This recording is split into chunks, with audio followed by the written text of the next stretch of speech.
Hi friends, welcome back to my channel. ములక్కాడ పచ్చడిలు ఎగిరేసుకుందాం ఈవేళ. దానికి కావాల్సిన పదార్థాలు చూడండి ఒకసారి. రెండు ములక్కాయలు కట్ చేసి పెట్టుకున్నాను. గ్రేవీ కావాలి కదా, ఒక 3 ఉల్లిపాయలు, 2 పచ్చిమిరపకాయలు. ఈ 1/2 కేజీ రొయ్యలు ఉంటాయి. ఈ ఉప్పు పసుపు వేసి ఉడకబెట్టుకున్నానండి. ఒక పెద్ద స్పూన్ కారం,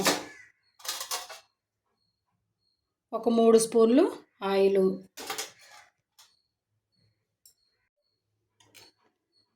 ఒక చిన్న స్పూను సాల్టు,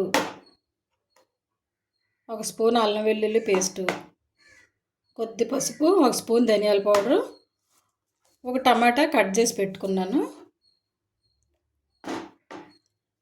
2 కరివేపాకు రెమ్మలు.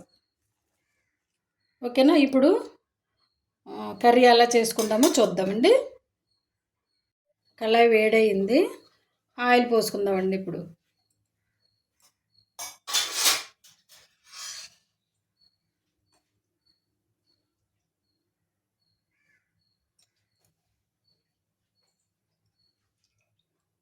ములక్కాడ మునగాకు తింటే థైరాయిడ్ కంప్లైంట్ ఉన్నవాళ్ళు, అది థైరాయిడ్ గ్రంథి బాగా పనిచేస్తుందండి. అంత కూరల్లో మునగాకు తర్వాత ములక్కాడ వేసుకుని వండుకుంటే కళ్ళు హెయిర్ కూడా బాగుంటుందండి మునగాకుకి. ముందుగా ఒక బిర్యానీ ఆకు, ఉల్లిపాయలు,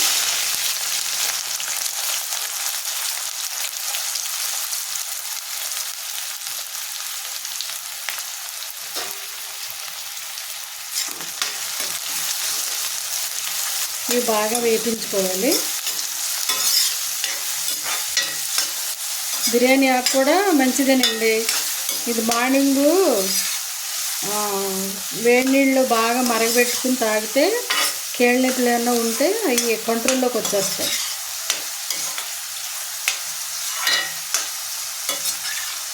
అలానే డాక్టర్ చూపించుకోవటానికి వెళ్ళి ఫర్దర్గా తీసుకోవాలండి ట్రీట్మెంట్. ఇవి బాగా వేపించుకోవాలి, బాగా బ్రౌన్ కలర్ రావాలి. ఇప్పుడు ఇందులో టమాటాలు వేసుకుందాం.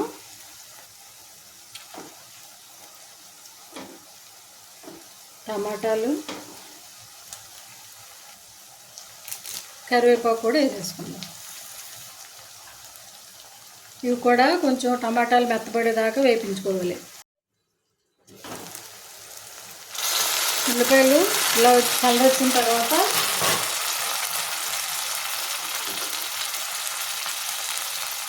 అల్లం వెల్లుల్లి పేస్ట్ వేసేసుకుందాం.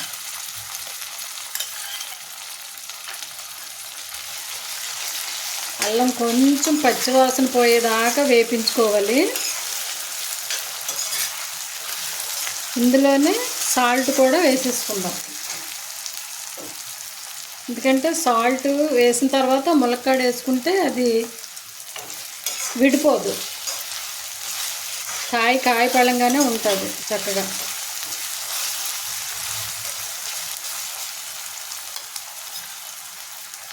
కూరకు తగ్గట్టుగా వేసేసుకున్నాం. ఇప్పుడు అల్లం కూడా బాగా వేపించుకోవాలి.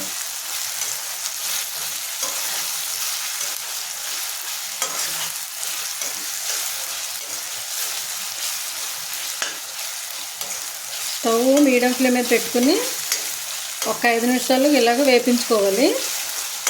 అడుగు పట్టుకోకుండా, సాల్ట్ వేసాం కదా, ఇవన్నీ మెత్తగా అయిపోయి తొందరగా అడుగు పట్టేస్తుంది. 5 నిమిషాలు వేపించుకుందాం. ములక్కాయలు వేసేసుకుందాం.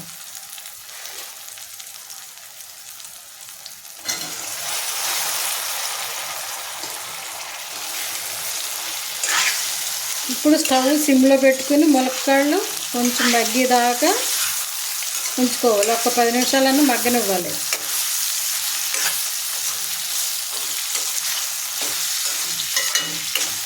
ములక్కాడలు తింటే హెయిర్ బాగుంటుంది, తర్వాత కళ్ళు బాగుంటాయి. ఓకేనండి, సిమ్లో పెట్టుకుని ఇలాగ ఒక 5 నిమిషాలు మగ్గించుకుందాం. ములక్కాడలు మగ్గినవి లేదు చూద్దాం.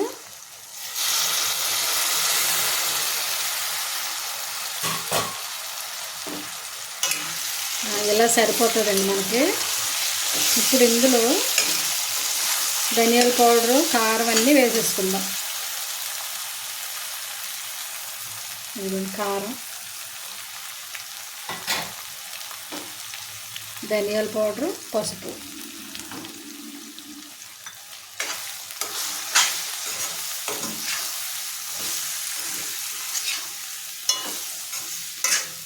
రొయ్యలు కూడా వేసేసుకుని ఇందులో కాసేపు మగ్గనిస్తే బాగుంటుంది. కారం, ఉప్పు అన్నీ పడతాయి.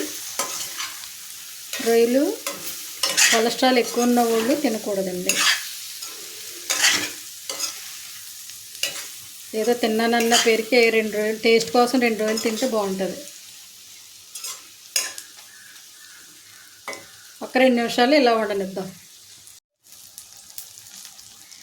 ఇందులో 1 గ్లాసు నీళ్ళు పోసుకోవాలి.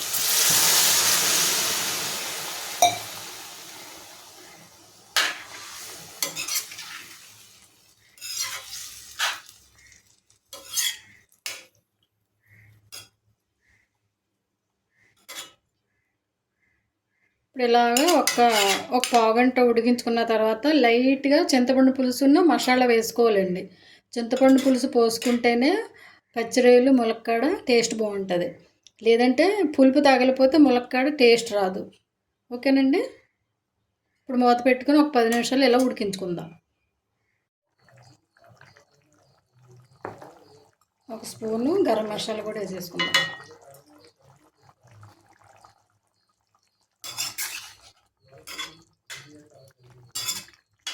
కొంచెం కొత్తిమీర,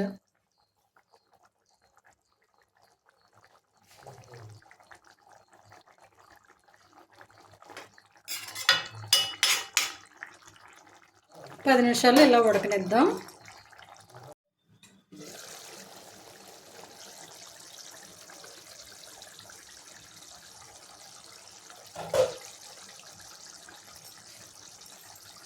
కర్రీ అయిపోయింది. ములక్కాడ చూసారు, అసలు ఎక్కడ విరగలే.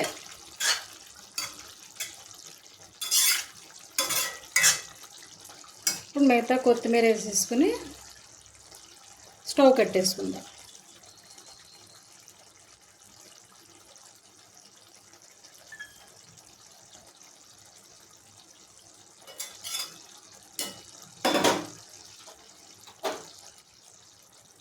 మన ములక్కాడ పచ్చిరొయ్యలు ఎగురు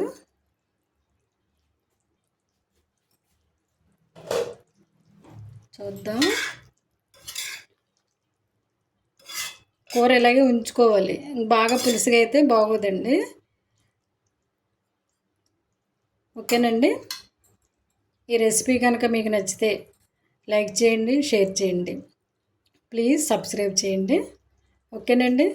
thank you for watching. Bye.